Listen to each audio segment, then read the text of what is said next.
यार कैसे हो आप सब। मेरा नाम है हासिब। आप लोगों में से काफी सारे बच्चे मुझे मैसेज करते हैं और मैसेज करके वो यही पूछते हैं कि भैया हम कितने नंबर ले आए कि हमें ये पर्टिकुलर एनआईटी मिल जाए, हमें इतनी रैंक लाने के लिए कितने नंबर लाने होंगे, कितने नंबर पर कौन सी रैंक आती है, क्या हमारे निमसेट एग्जाम का कट ऑफ जाता है, कितने नंबर लाने पर हमें एनआईटी तिरची मिल जाएगा। ऐसे सवाल मुझसे काफी सारे बच्चे पूछते हैं। तो इन सारे सवालों का जवाब मैं आपको इस वीडियो में करने वाला हूं। इसके साथ साथ हम मार्क्स और रैंक का कंपैरिजन भी करेंगे, जिससे आपको ये मालूम चलेगा कि एक क्वेश्चन की कितनी वैल्यू होती है।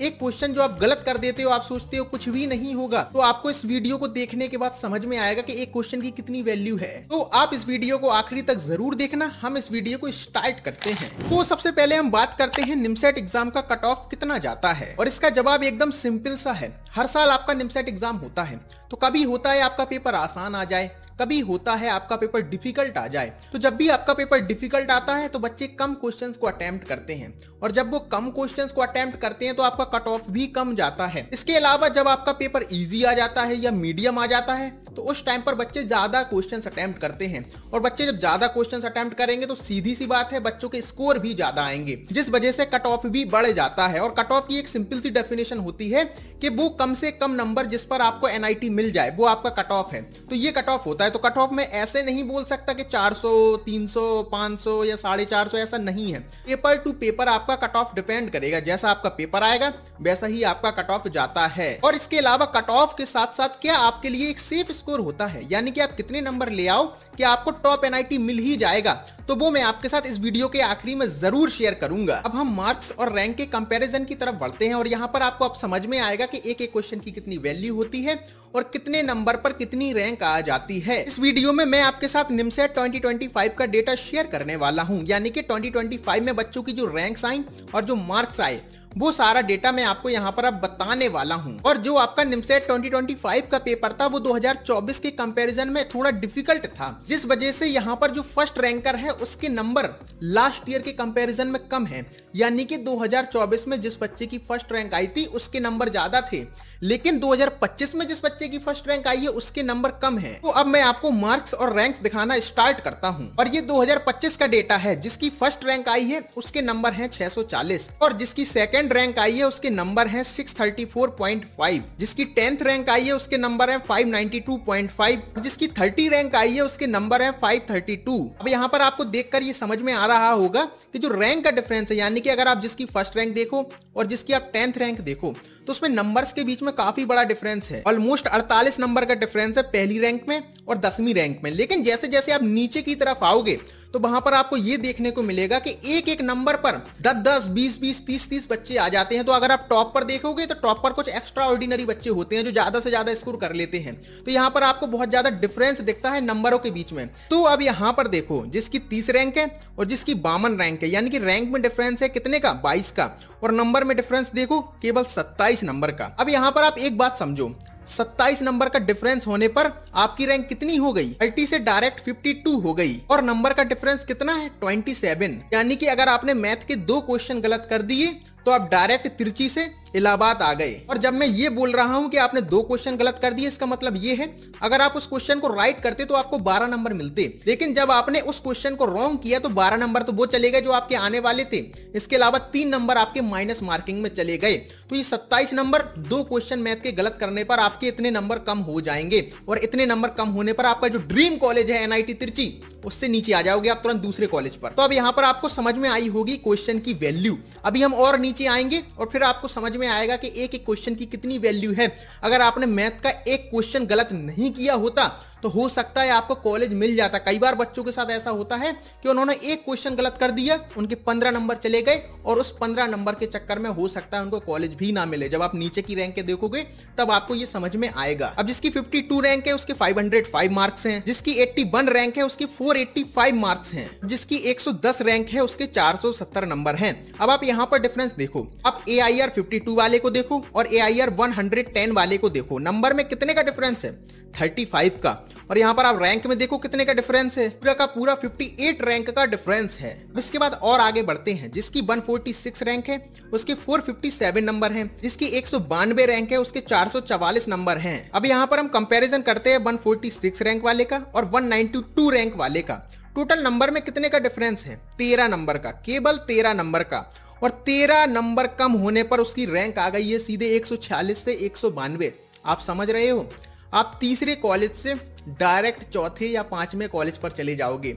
और कितने नंबर के डिफरेंस पे? केवल 13 नंबर के डिफरेंस पर। मैथ का एक क्वेश्चन गलत करने पर आपके 15 नंबर कटते हैं, और यहां पर तो 13 नंबर में ही आप सीधे तीसरे कॉलेज से पांचवें कॉलेज पर आ गए।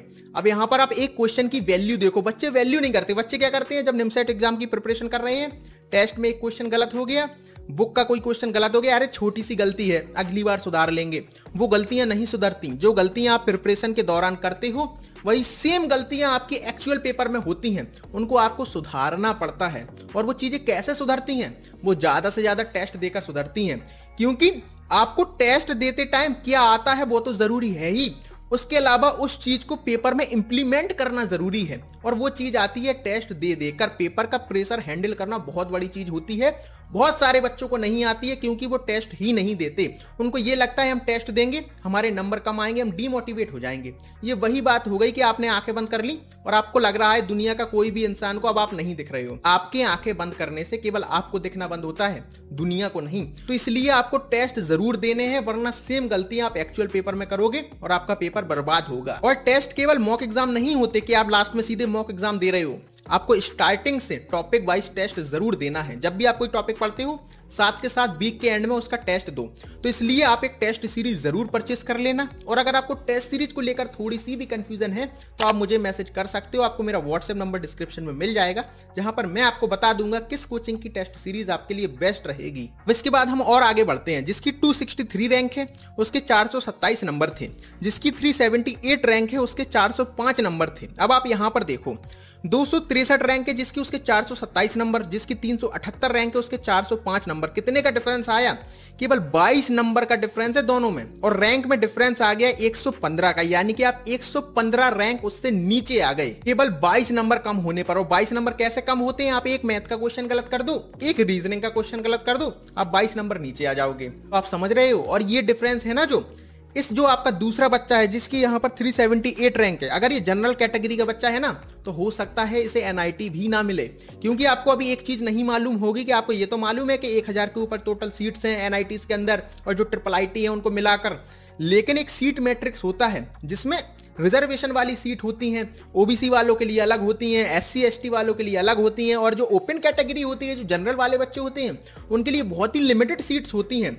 तो कई बार ऐसा हो जाता है कि जिसकी 500 रैंक आ गई, या हो सकता है कभी कभार जो 450 रैंक भी आ गई, तो उस पर भी उसे एनआईटी ना मिले। तो इसलिए केवल यहाँ पर 22 नंबर कम होने की वजह से हो सकता है इस बच्चे को एनआईटी भी ना मिले। तो यहाँ पर आपको एक एक क्वेश्चन की कीमत अब समझ में आ रही होगी, और मुझे उम्मीद है अब आप याद रखोगे और अंडर एस्टिमेट नहीं करोगे किसी भी क्वेश्चन को। और अगर आपको इस सीट मैट्रिक्स पर एक डिटेल्ड वीडियो चाहिए जहां पर मैं आपको बताऊं कि जनरल में कितनी रैंक आएगी कि इसके बाद आपको कॉलेज नहीं मिलेगा, क्या यहाँ पर कैटेगरी वाइज सीट बटी होती हैं, टोटल कितनी सीट हैं, तो वो सारी चीजें मैं आपको एक वीडियो बनाकर बता दूंगा। सिंपली आप इस वीडियो के नीचे कमेंट कर देना सीट मैट्रिक्स वीडियो, और हम उस पर वीडियो बना देंगे। इसके बाद जिसकी 460 रैंक है उसके 393 नंबर हैं, और जिसकी 565 रैंक है उसकी 379.5 मार्क्स हैं। और अब यहाँ पर मैं आपको सारी रैंक्स नहीं बता रहा हूँ, वरना वीडियो काफी ज्यादा लंबी हो जाएगी। क्योंकि मुझे जो एक्सप्लेन करना था वो मैंने आपको कर दिया। मैंने आपको स्टार्टिंग की रैंक्स और मार्क्स बता दिए, जिससे आपको ये आइडिया लग गया होगा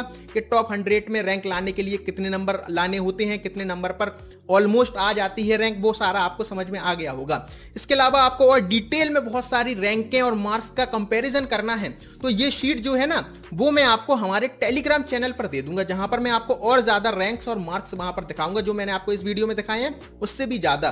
तो वो आप हमारे टेलीग्राम चैनल पर जाकर एक्सेस कर लेना। डिस्क्रिप्शन में आपको लिंक मिल जाएगा हमारे टेलीग्राम चैनल का, जहां पर आपको ये पीडीएफ मिल जाएगी।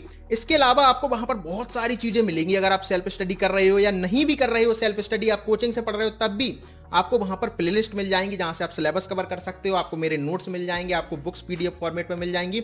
इसके अलावा बहुत सारी चीजें आपको वहां पर मिलने वाली हैं, तो आप उस टेलीग्राम चैनल को ज्वाइन करके रखना, क्योंकि कुछ भी नोटिफिकेशन आती है सबसे पहले मैं वहीं पर आपके साथ शेयर करता हूं। और इसके साथ साथ हमारे व्हाट्सएप ग्रुप्स भी ज्वाइन कर लेना, जहां पर आप निमसेट से रिलेटेड डिस्कशन कर सकते हैं। सारी लिंक आपको डिस्क्रिप्शन में मिल जाएंगी और ये एकदम फ्री है। इसके बाद जो मैंने आपसे स्टार्टिंग में बोला था कि क्या एक सेफ स्कोर है निमसेट एग्जाम के लिए, हम कितने नंबर ले आए कि हमें अच्छा एनआईटी मिल जाए, तो यहाँ पर मैं आपको एक सिंपल सा फिगर बोलूंगा, अगर आप 600 नंबर ले आते हो तो आपको टॉप एनआईटी मिल जाएगा। मैं बॉटम की बात नहीं कर रहा, मैं कट ऑफ की बात नहीं कर रहा, क्योंकि आपको मालूम होगा कि अभी आईटी फील्ड की क्या हालत है। अगर आप बॉटम के एनआईटीज में जाओगे तो आपके प्लेसमेंट में काफी ज्यादा दिक्कत हो सकती है, आपको वहां पर ज्यादा अपॉर्चुनिटीज नहीं मिलेंगी।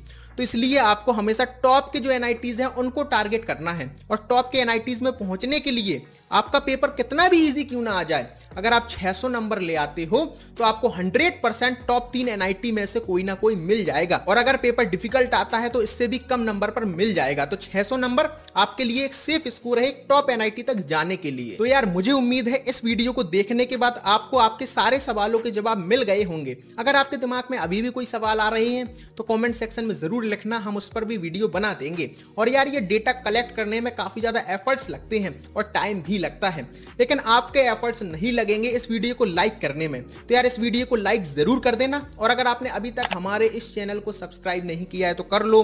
पूरी निमसेट एग्जाम की जर्नी में ये चैनल आपकी मदद करने वाला है। हम आपसे मिलते हैं किसी और वीडियो में, जब तक के लिए आप अपना ख्याल रखना। बाय।